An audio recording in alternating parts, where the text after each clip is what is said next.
This video and all of its contents, including any opinions expressed by the narrator, are strictly for entertainment purposes only and is not intended in any way as a substitute for professional services and consultation from a licensed therapist, doctor, attorney, or other licensed professional service provider.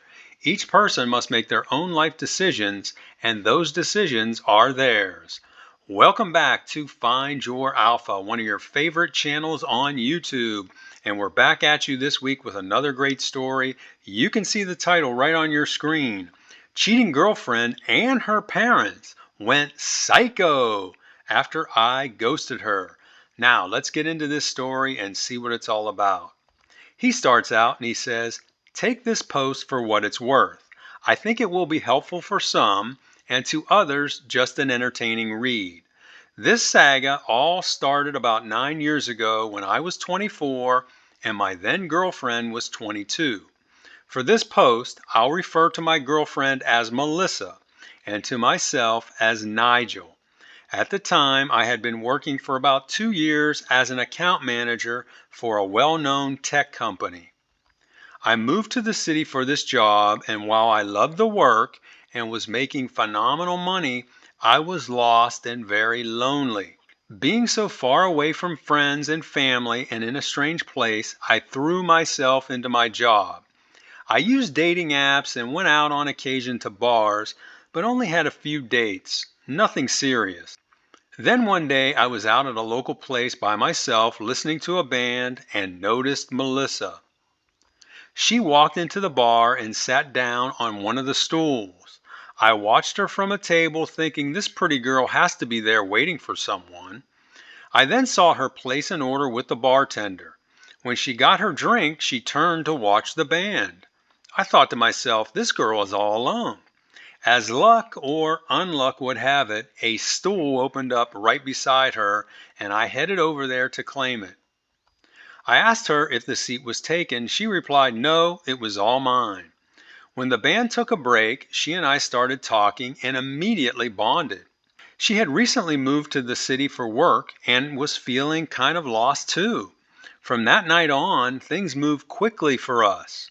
We had our first date that very weekend and officially became an exclusive couple a week later. I was head over heels in love. And again, in this story, I have to tell the OP, no, you were not head over heels in love after just a week of dating. You were in lust, my friend. I have to admit, back then I felt like she was an angel sent to fill the deep, empty void in my life. After about a month, she basically started living at my place, even though she still had a small apartment of her own. A few months later, her lease came up, and instead of renewing it, I asked her to move in with me after just 5.5 months of dating. Big mistake there, moving in just after 5.5 months. What are you thinking? I really thought I had found the one. So this guy was just totally smitten. You can see that. My parents like Melissa, while her parents gave me bad vibes. Her dad is a high school football coach and gym teacher. He initially hardly spoke to me and barely made eye contact. In fact, when we met, I extended my hand, but he just turned away. I got the sense the guy didn't like me. Her mom was just obnoxious. She's one of those loud, overbearing people who are really unpleasant to be around. You know the type. When we announced we were moving in together, my parents expressed their displeasure, saying it was too soon. Well, you should have listened to your parents.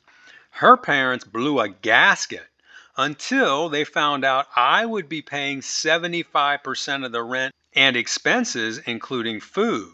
They seemed okay with it, though not completely happy. As time went on, my relationship with Melissa got better and better. Things were going so well that I started thinking about when I would pop the question. Even her wacky parents started treating me with respect and as part of the family, especially after I got a big promotion and no longer required Melissa to pay anything to live with me. Another big mistake. I don't care what she's earning. You've got to make her contribute. All of a sudden, they saw me as future son in law material and started visiting us a few times each month, he says, unfortunately. Melissa's dad, who treated me like dirt before, started treating me like his best friend after I took him to several professional sports games and we sat and ate in my company's luxury box. Even though his sentiment changed, I never trusted the guy. I just had a bad feeling about him. He seemed to be a powder keg of rage, just waiting to explode at any minute. More about this later. So everything for Melissa and I was going great until around the ninth month of our cohabitation. It was then I started to notice a few subtle changes that immediately sparked my suspicion. The first was one day when I walked up on her while she was texting and she nearly jumped out of her skin and hid her phone away from my view. Her excuse for acting like that was she claimed I startled her. Well, that's your first red flag. The next was just the sheer volume of text she was getting. When I questioned this, she said it was just from her work colleagues. I noticed right after that the number of texts she was getting nearly stopped, only to find out later it was because she silenced the alerts. Red flag number two. Then she started taking her phone to bed with her and putting it on her nightstand instead of on the charger alongside my phone on our dresser. Red flag number three, taking that phone and keeping it close to her even when she's sleeping. Mm-mm. I knew at that point something was going on and her phone held all the answers. One night she fell asleep and left her bedside lamp on. I got up and went around to her side to turn it off. She was sound asleep, so I thought this would be my chance to snoop. I picked up her phone and entered the code, but she had changed it. Red flag number four. I'm assuming previously he knew what her passcode was. Now all of a sudden out of the blue she changed it and didn't advise him. That's a definite red flag. I then tried holding the phone in front of her face to open it. But since her eyes were closed, the facial recognition didn't work. I hit a dead end, but knew her changing her password without telling me was another sign she was hiding something. Then that Saturday, through an odd twist of fate, I was able to get into her phone. She and I were sitting at the kitchen table, and I noticed she left her phone in the living room on top of the TV. Apparently, her mom had been trying to call her, but since she had the phone silenced, we didn't hear it. Her mom then called me, and I handed Melissa my phone to talk to her.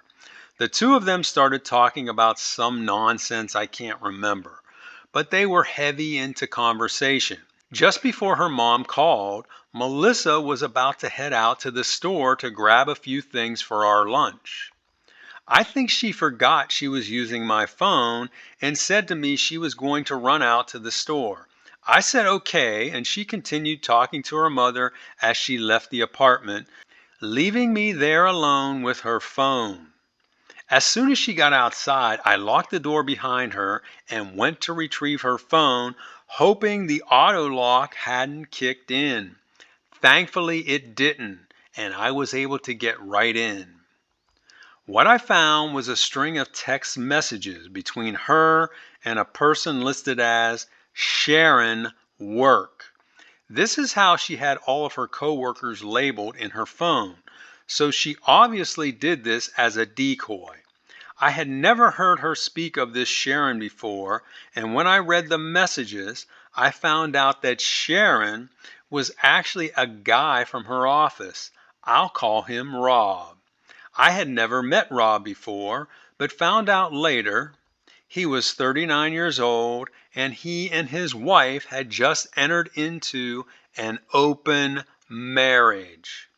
Their first text dated back a little over 2 weeks prior, which just so happened to coincide with when her suspicious behavior began. The text indicated the first time they were together physically happened just that past Monday. Curiously, Melissa told me she went to the walk-in clinic after work on Monday for a burning urethra. This was all a huge lie, as she spent that time with her lover boy, Rob. When she came home, she told me she had been diagnosed with a UTI, a urinary tract infection, and we'd have to abstain for a while until she got rid of it. Looking back now, I have to admit the UTI excuse was brilliant, as it gave her an alibi for coming home late and an excuse for not having S with me. I wanted nothing more than to confront her when she got back and throw her cheating self out, but I played it cool and contemplated my next move. What I eventually decided to do was to secretly abandon her without explanation. I already paid the 10th month of the 12-month apartment lease and only had 2 months remaining, with the final month being free of charge as part of the promotion I got when I renewed the lease. I really lucked out here. My plan was to get another place, and one day while she was at work, I would move all my stuff to my new place and ghost her. And that's what I did. I got a new apartment 25 minutes away and arranged for a local moving franchise to move all my stuff out to my new place. The only furniture I left her was the spare bed and mattress. The day I moved out, I went to the office and gave them my cancellation notice. I paid for the month 11 and explained to the leasing agent that I had already moved out, but my former girlfriend would likely be staying there through the end of the lease term. The leasing agent suggested we do a walkthrough together so she could take pictures of the current condition of the apartment in the event that anything was damaged during the final months of the lease. I agreed and we did just that. That was probably pretty smart. As it so happened, the day I moved out, Melissa and Rob had another rendezvous planned. She texted me in the afternoon stating that she had to work over and would be home about 90 minutes late. She said she would get takeout from our favorite place and bring it home for us. I said okay and gave her my order, knowing I wouldn't be there. As expected, at around 7 o'clock, she started blowing up my phone. First with multiple missed calls, followed by a barrage of texts asking what was going on. Finally, after a couple hours of making her sweat, I called her. She answered crying and asked me what was going on. I told her that I knew all about Rob and that we were done. She was silent on the other end as I explained I had canceled the lease and she could live there through the end of the term. She then spoke up through tears saying she could explain everything and that it's not what it seems. I told her to save it and to not make a fool of herself. She kept going on saying she was sorry for the misunderstanding and begging me, but at that point I had heard enough and hung up. The rest of the night she kept calling and texting, but I took a page out of her playbook and silenced my phone. I slept like a baby that night. The next morning I woke up and my voicemail box was full, so I deleted all her messages and then blocked her number, as having a full voicemail is a violation of company policy. As an account manager, I work mostly from the road, so she couldn't ambush me at the office. So now she had no way of reaching me since she didn't know where I was staying. I thought to myself, wow, I played this like a pro and got out of this bad situation with minimal damage. Well, I soon found out I wasn't completely rid of her. Remember her wacky parents? They still weren't done with me. A few weeks after I ghosted Melissa, I signed into Facebook for the first time in weeks, and to my surprise, I saw numerous posts by Melissa's mom and replies from some of her friends. Her mom made several posts saying I was mentally abusive to her daughter, gave her an STD, and then abandoned her. Yes, I'm serious, folks. This woman is so ignorant. She actually posted on the internet that her daughter had contracted an STD. The first thing I did after reading this was get tested myself, and thankfully the results came back all clear. Whew, he says. Thank God for that. I was so angry about the post, I decided to sue Melissa's mom. I went to an attorney recommended by one of my coworkers, and he drafted a demand letter to Melissa's mom ordering her to stop making false claims against me and to immediately remove all current postings, as I would be suing her for libel and slander. The attorney advised me to follow through with suing her even if she complied. The same evening of the day that Melissa's mom received the letter from my attorney, I was confronted by Melissa's father outside of my apartment building. Now listen to this. He says, I don't know how he found out where I lived, but he did. He approached me from the back as I was walking up to the security doors at the front of the building. I heard someone call my name. I turned around and saw it was him. Before I could do or say anything, he walked right over to me and grabbed me around the collar and neck and starts lifting me saying, "You son of a..." I told him, hey, what are you doing? You're choking me." I then went into full survival mode. I jerked back away from him and with my right arm swung as hard as I could. My right fist connected directly with the side of his nose. I had never hit anything or anyone that hard before, and when I did, I heard a loud crack. He immediately dropped to the ground, stumbling off, holding his bleeding nose and screaming in agony. I started towards him to help, but then thought I'd better not, and instead called the police, as this lunatic would be the type to falsely accuse me. I called the police, told them everything that happened, and they filed a report. I then told them my building has a security camera and I would call the office tomorrow to have them provide the tape. I called and they provided me with a 6-minute clip of the time in question. The video clip and sound clearly showed Melissa's dad ambush me, grab me by the neck, and lifted me off the ground before I swung. After reviewing the footage, the investigating officer asked if I wanted to press charges. Based on what he saw on the tape, he recommended I do so. So I did and obtained a temporary restraining order. Since her parents live in a different jurisdiction, the officer said they would be back in touch in a few days with an update. Well, 2 days later, I got a call from my attorney. He informed me that he had been contacted by an attorney representing Melissa's parents. Apparently, they had received the letter from my attorney and her dad had been contacted by the local police. My attorney said their attorney told him they were willing to do anything to resolve these matters with me, as they didn't want to be sued and her father didn't want a criminal record. Though I wanted nothing more for them to sweat and suffer a little, in the end, I agreed not to sue them and to drop the charges against her father. In exchange, they both agreed to a full written confession of guilt for both the libel/slander and for the unprovoked attack. Her mother also was ordered to post a statement on her Facebook account for 6 months explaining that all the previous statements she made about me were false. Like I said, I really would have liked to make both of these maggots suffer, but I was just glad to finally be done with this family. But unfortunately, the fun didn't stop there.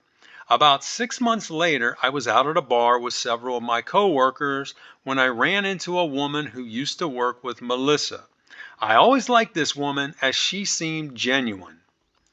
In our conversation, she proceeded to let me know that Melissa is pregnant and was probably close to her due date now. She then told me it was known that Melissa and Rob had a thing, And they told people in the office they both were in open relationships. She said about a month or so after I broke up with Melissa, Rob left the company and she later heard he divorced his wife. Now listen to this.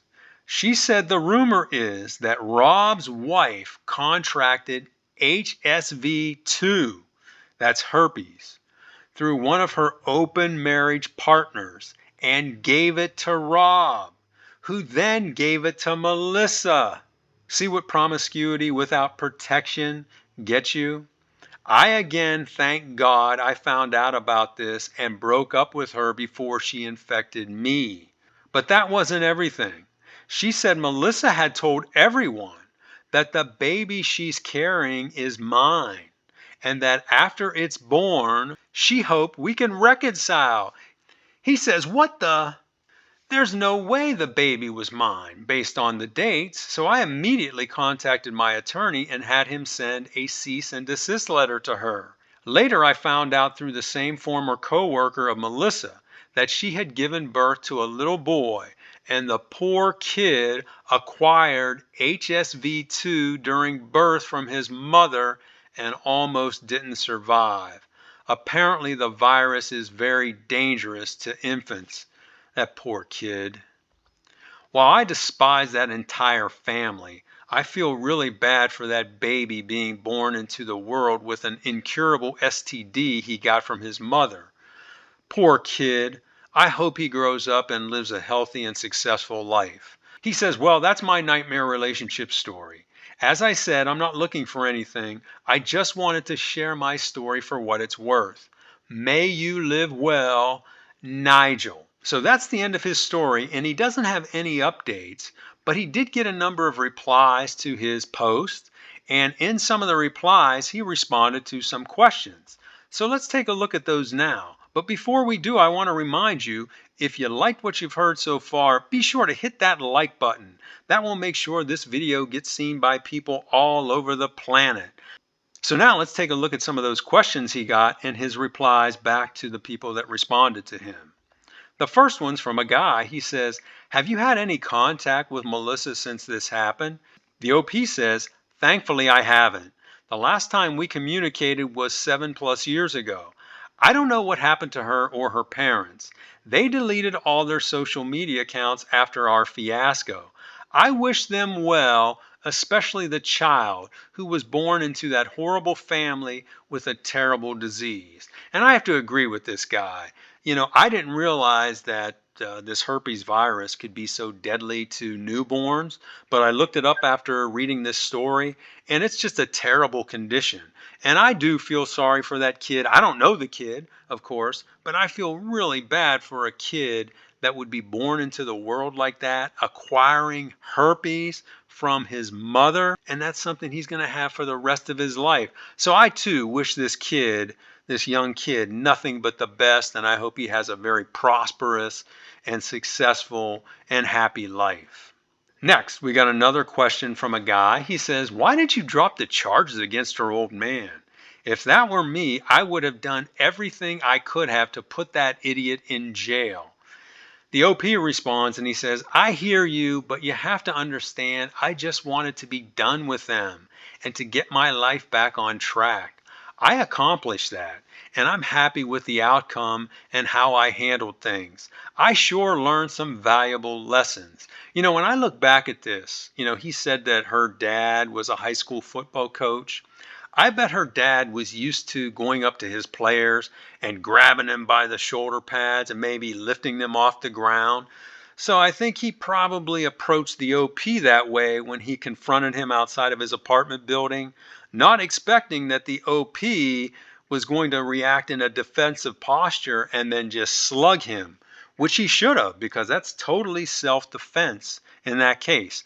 Like I've said in all my videos, I'm totally against violence, but in the case of self-defense, I think it's absolutely warranted.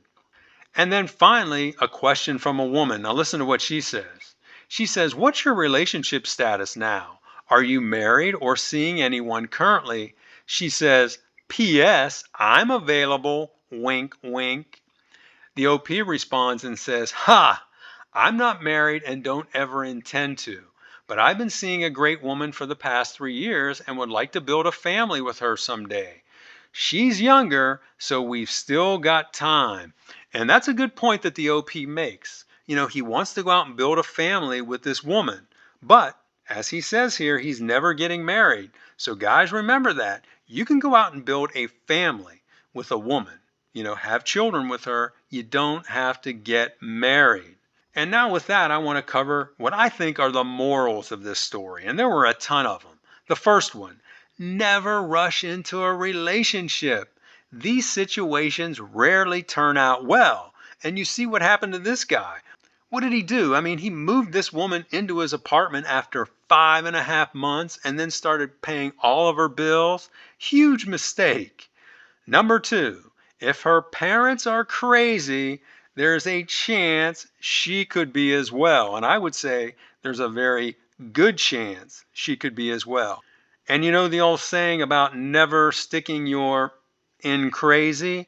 That applies here. Number three, always keep your cool and never employ violence unless it is a case of self defense, like I just said. Number four, ghosting is by far and away the best way to break up with a cheater. Because guess what? You don't have to deal with all the nonsense and all the lies they're going to try to spin to you and all the begging and the pleading. Nope, you just walk away clean. Yeah, you're still going to be broken up inside, but you're going to get over it much faster because guess what? You took back control of the situation. And finally, living a great life is the best possible revenge. I'm sure this Melissa has followed this Nigel's life over time, and she's probably just beating herself up saying, he was mine and I blew it. I let him get away. He's the one that got away. He's living a great life now, and my life is absolutely miserable. He's totally forgotten about me. Meanwhile, I'm thinking about him every day. I guarantee that's what's going on with her. So those are my thoughts, people. Now I want to hear from you. What did you think of this story? Have you ever gone through something like this? Tell us about it in the comments. Also, be sure to like this video, share it with your friends, and subscribe to this channel. And I will talk to you on the next one.